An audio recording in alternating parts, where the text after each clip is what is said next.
Hello, movie enthusiasts! Today I want to discuss the gripping crime thriller, The Little Things. I can't wait to share my thoughts on this film with you and hear what you think about it. This movie tells a quite exceptional and mysterious story about an investigation of multiple murders, which captures the viewer's attention from the first minute. It also features a mind game that brilliantly demonstrates that it only takes a few subjective facts to convince the audience of their suspicions, in this case, who the killer is. So let's find out if the main suspect was the killer or not.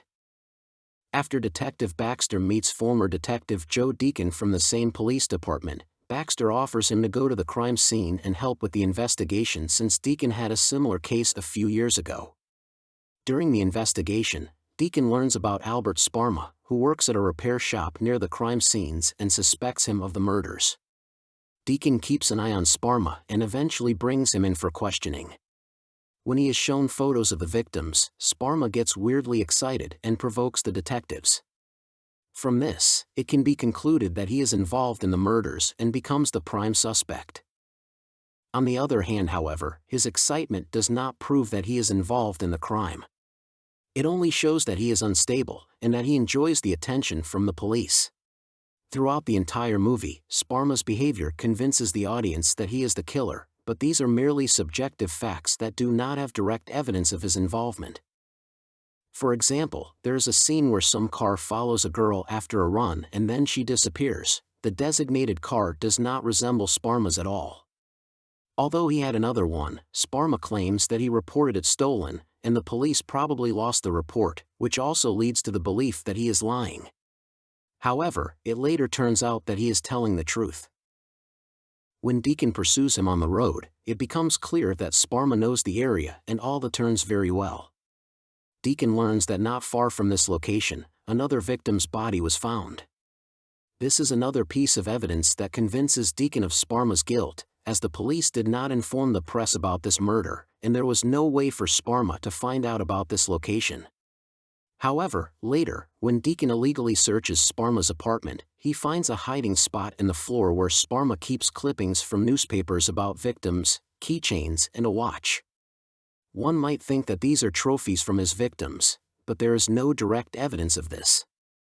Also, during this search, Deacon notices that Sparma has a walkie-talkie set up to intercept the police radio frequency. Thus, it can be concluded that this is how he found out about the location on the road where the body was found. When Sparma is brought in for questioning, the girl seems to recognize him as the one who was following her at night near the roadside cafe. When shown photos of suspects, she points to Sparma, which cannot be considered objective testimony since she saw him being led away in handcuffs. During detectives' surveillance of Sparma, he deliberately taunts them and takes a bus to a strip club, despite having a car. This only further proves the fact that he enjoys police attention and does not prove his guilt.